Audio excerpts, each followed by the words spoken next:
УТРК Чүй телеканалында жаңылыктардын кечки чыгарылышы, студияда Айдай Ташыбекова, саламатсыздарбы? Алгач жаңылыктардын кыскача түрмөгү.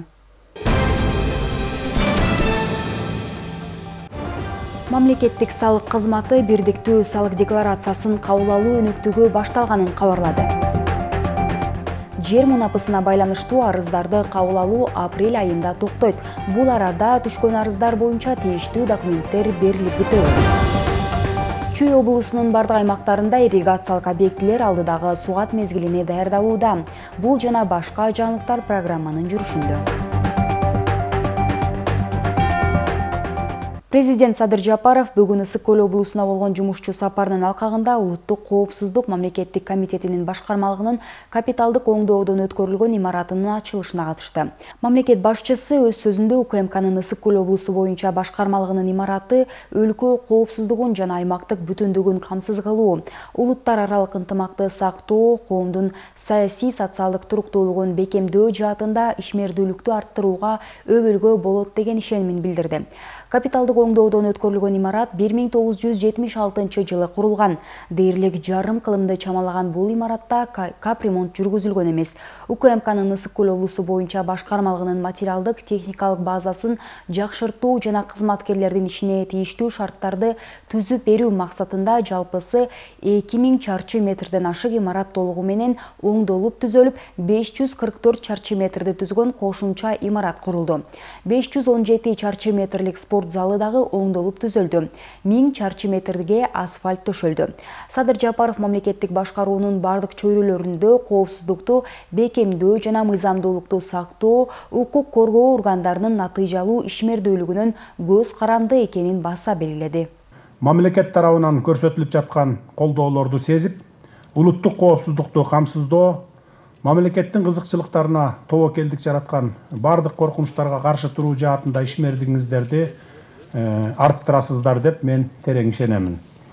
Облустагы таза суу, ирригация, айыл чарбасы, билим берүү, саламаттыкты сактоо, жумуш орундары менен камсыздоодо энергетика, салык, мамлекеттик сатып алуулар сыяктуу бардык тармактарда коопсуздук маселелери, мыйзамдуулук, тыкыр көзөмөлдөнүшү сиздердин колуңуздарда.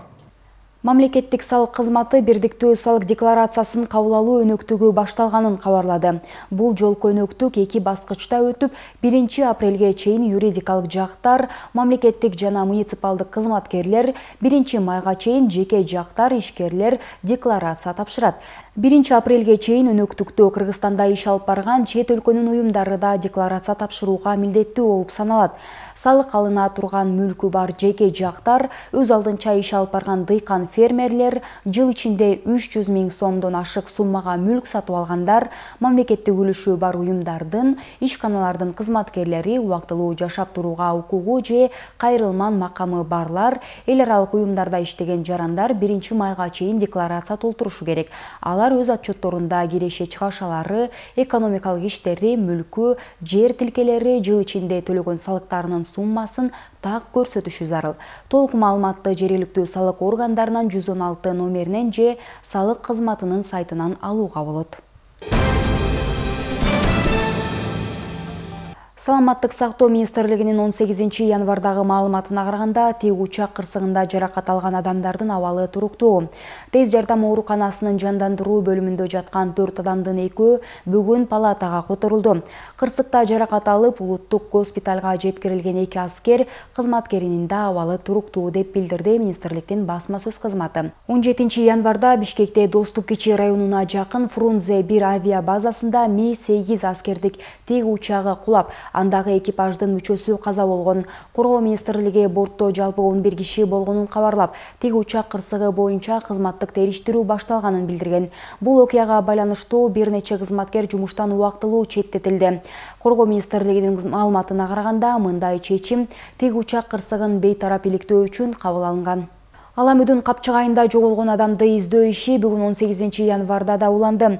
Өзгөчө кырдаалдар министрлигинин басма сөз кызматы маалымдагандай, ага 187 куткаруучу, 1 дрон, 17 техника, инсарак издөө куткаруу тобунан 5 куткаруучу, Ички иштер министрлигинин 35 кызматкери тартылды. Мекеме издөө иштерин өзгөчө кырдаалдар министри Бообек Ажыкеев көзөмөлдөп жатканын билдирди. Эске салса 14 январда Чүй облусунун Аламүдүн Капчыгайында 28 жаш Мухамбеталы Маматалы уулу дайынсыз жоголгону кабарланып, издөө иштери башталган. Анын жакындары буга чейин издөө иштери жай жүрүп жатканын билдирип, коомчулуктан өзгөчө кырдаалдар министрлигинен жардам сураган. Жер мунапысынын алкагында Чүй облусунда миңдеген гектар жерлер мыйзамдаштырылып, турак жайларга тийиштүү документтер берилди. Бул жаатта учурда дагы иш кызуу. Тургундардан түшкөн кайрылуулардын негизинде комиссия иш үстүндө. Белгилей кетсек, жер мунапысына байланыштуу арыздарды кабыл алуу быйыл жаз айларында токтой турганы айтылды. Жер мунапысы боюнча арыздарды кабыл алуу апрель айында токтой тургандыгы айтылды. Бул мөөнөткө чейин түшкөн арыздар толук кароодон өтүп, комиссиянын чечими менен тийиштүү документтерин колдоруна алат. 2024-жылдын 1 апрелине чейин арыздарды кабыл алуу улантылат. Анткени деген биякта бир маселе бар. СССР доорунан бери айыл аймактарда үйлөрдүн, жерлердин документтери жок, үйлөр калып калган. Ошол жарандарыбызга, президенттин жарлыгына ылайык жарандарыбызга көмөк көрсөтүү үчүн биз азыр мөөнөтүн дагы узартканга аракет кылып атабыз. Бирок 1 апрелге чейин арыздарды кабыл алууну токтотобуз. Ар бир ошол жергиликтүү бийликтин башчыларына тапшырма бердик, жетишсин деп. Чүй облусунда жер мунапысы алкагында 5000 гектардан ашык жер мыйзамдаштырылышы керек болчу. Бүгүнкү күнгө карата мунун дээрлик 70% аяктап калды. Облус боюнча келип түшкөн арыздардын саны 41661 түзсө, мунун 27000ге чукулу коомдук талкуудан өтүп, 18561 чечимдерин алган. Көбү бүтпөй калышы да мүмкүн, Бирок азыркы убакта көп жерди биз 500 гектарга жакын жерди аресттен чыгардык. Андан тышкары дагы аресттен жерлерди чыгарып атабыз. Биздин эң биринчи максатыбыз ошо биздин жарандардын мүддөсүн аткарып, президентибиз саясий эрк кылып, ушу мыйзамды чыгаргандан кийин биз ошол мыйзамды аткарыш үчүн биз элибиздин талабын аткарышыбыз керек. Дубанда трансформацияланчу жерлердин басымдуусу туш келген Сокулук районунда да иш туруктуу уланууда. Жер ресурстары кызматынын Сокулук райондук бөлүмүнүн башчысынын айтымында, жер мунапысын өз мөөнөтүндө бүткөрүүдөгү бирден бир тоскоолдук камакка алынган тилкелер болууда. Например, 391 контурдун ичинде тоже айыл өкмөттөрү 16 айыл өкмөт. Анын азыр карталары даярдалып атат. Новополовканын ичинде көп миңдеген арыздар жатат, кабыл алынбайт, себеп дегенде соттун аресттери бар. Ошол себептен болот. Так биз ускоренно эле кетип атабыз. Кандай айыл чечим чыгып атат, акимият менен. Бизде разница практически аз эле да. Сокулук району боюнча 23435 арыз кабыл алынган. Бүгүнкү күндө 4839 кишиге жеке менчик укугу тууралуу мамлекеттик актылар берилди. 7429 арыз канааттандырылып, токтомдору чыккан. То есть жерлер трансформацияланды. Андан соң ошо азыр кадастр мекемесине элдер кайрылып, айыл өкмөттөн алып келген чечимдери менен менчик укугун каттап атат. Бизде Сокулук районунда 1618 гектар жер ошо жер мунапысы мыйзамына туш келип атат. Бүгүнкү күндө ошо келген арыздардын 62% уже канааттандырылып, оң чечим чыгарылды. Өткөн жылдын соңунда 25 декабрда президенттин жарлыгы менен министрлер кабинетине караштуу жер ресурстары, кадастр, геодезия жана картография боюнча мамлекеттик агенттик түзүлдү. Агенттик жер мунапысын жүргүзүү боюнча маселелердин баарын өзүнө алып, өлкө боюнча арыз жазган 140 миңден ашуун үй ээсинин маселеси менен алектенет. Нурайым Бейшеналиева, Самаган Тайырбеков, УТРК Чүй. Чүй облусунун бардык аймактарында ирригациялык объектилер алдыдагы сугат мезгилине даярдалууда. Оңдоо калыбына келтирүү иштери бир катар райондордо башталды. Мамлекеттик бюджеттин эсебинен Панфилов районундагы Ак Эрмен суу топтоочу жайында, Москва районундагы 2 декадалык жөнгө салуу бассейнинде тазалоо иштери жүрүп жатат. Быйыл облуста 9 суу топтоо, жөнгө салуу жайлары оңдоп түзөөдөн өтүп, толук кандуу ишке кирет. Мындан сырткары арык каналдар тазаланып, бир катары бетондолуп, жаңы салынат. Белгилей кетсек, 2024 жылга облустун ирригация тармагына 350 миллион сом бөлүндү. Буга чейин Айыл чарба министри белгилегендей, быйыл да суу тартыш болору болжонууда. Андыктан өлкө боюнча суат көйгөйү өтө курч делген чүйөрөнү жогорку даярдык көрүшү зарыл. 45 объект чүй областы боюнча оңдоп түзөөлөрдөн өткөрүп, бүгүнкү күндө элибизге кызмат кылып атат.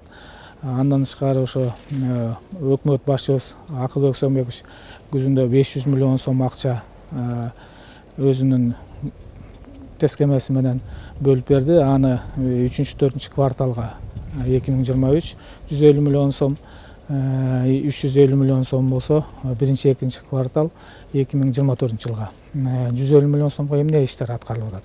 Бүгүнкү күндө Панфилов районунда Агермен суу сактагычы тазаланып жатат. Андан тышкары Кара Тума суу сактагычынан нулевой суу сактагычына переброска деп коебуз. Ошо насосный станция менен артка өйдө көздөй көтөрүп толтурганга. Москва районунда 30 миллион сомго бүгүнкү күндө Макачи жана мал товар суу сактагычтары тазаланып жатат. Андан тышкары Москва районуна дагы 29 миллион сом 2024-кө бөлүнүп, 7 объекти оңдоп түзөөгө каралып жатат. Андан тышкары бул Аламеден районунда Русловой суу сактагычында 75 миллиондук суу сактагычты 80 миллионго көбөйткөнгө бүгүнкү күндө оңдоп түзөө иштери жүрүп жатат. Ысык Ата районунда болсо 1-май суу сактагычы 1 миллион 200 миңдик көлөмү менен быйыл 2024 жылы 260 миллион сомго азыр мембрана төшөлөт.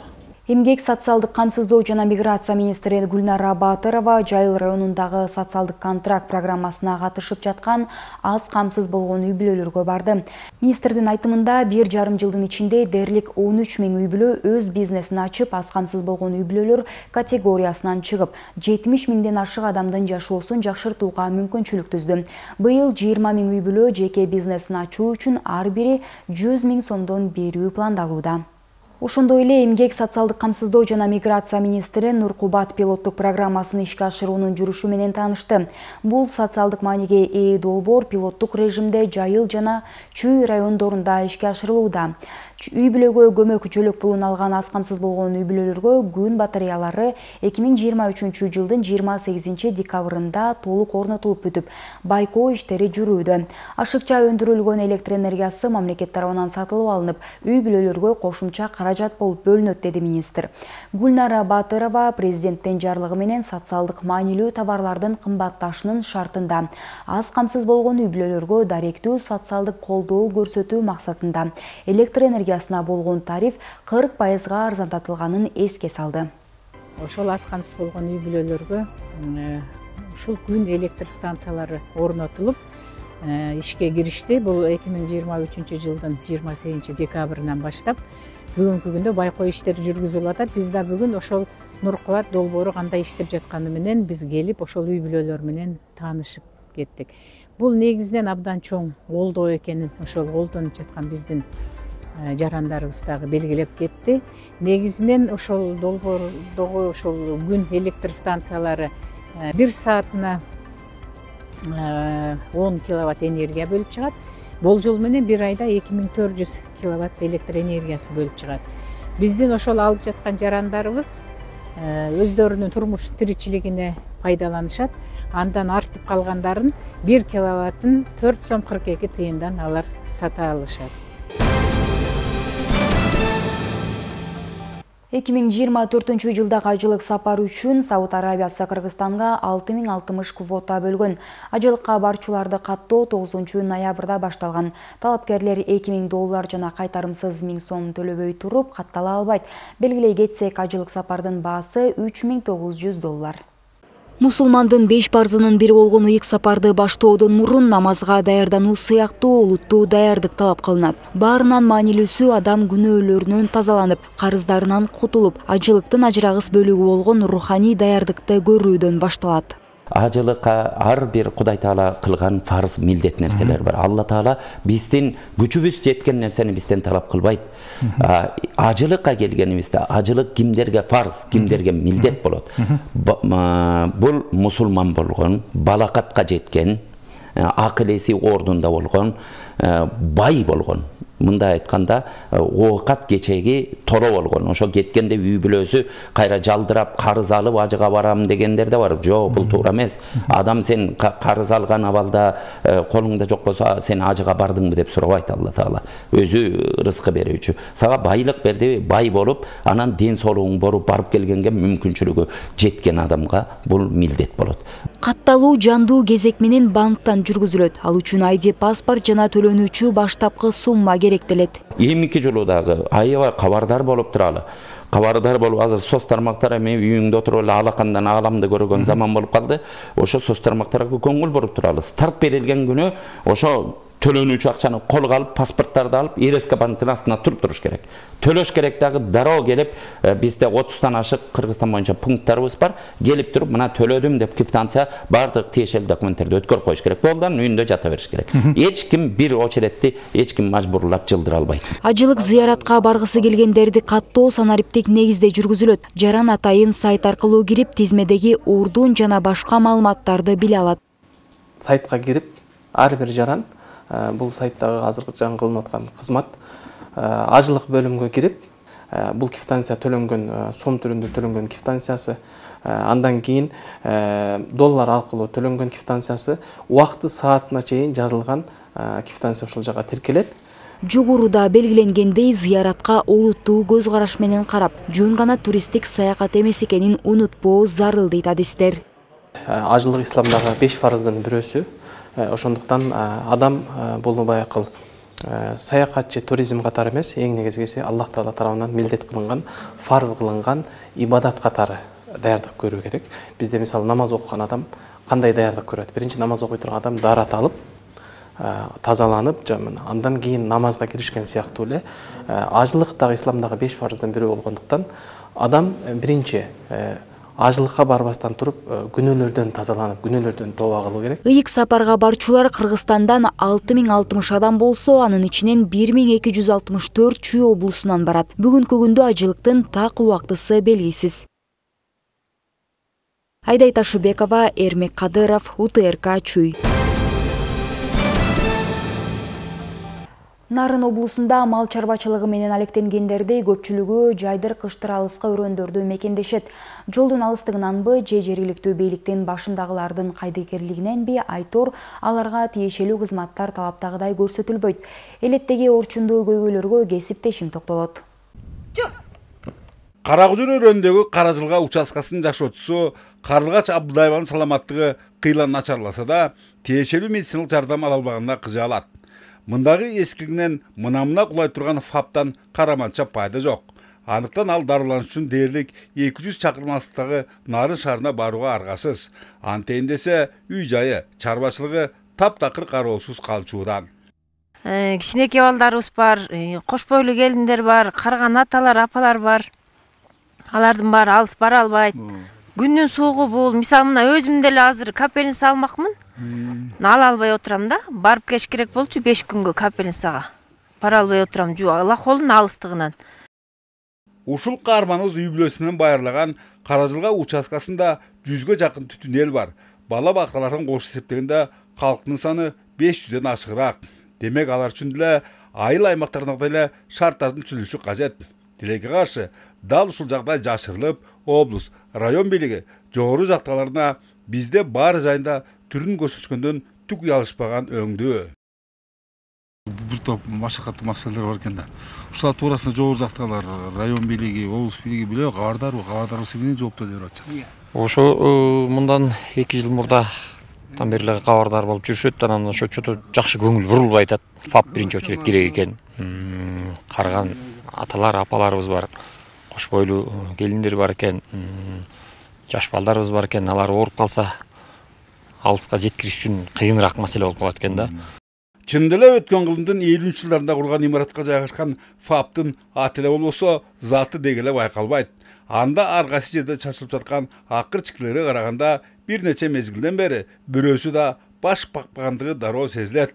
Мына ушундай кейиштүү балдагы медициналык жайы бар Каражылга участкасы тутумуна киргизилген Нарын районундагы Миңбулак айыл аймагынын атка минерлеринин айтымдарында бул жагымсыздыкты жайгарууга аракеттер жасалууда.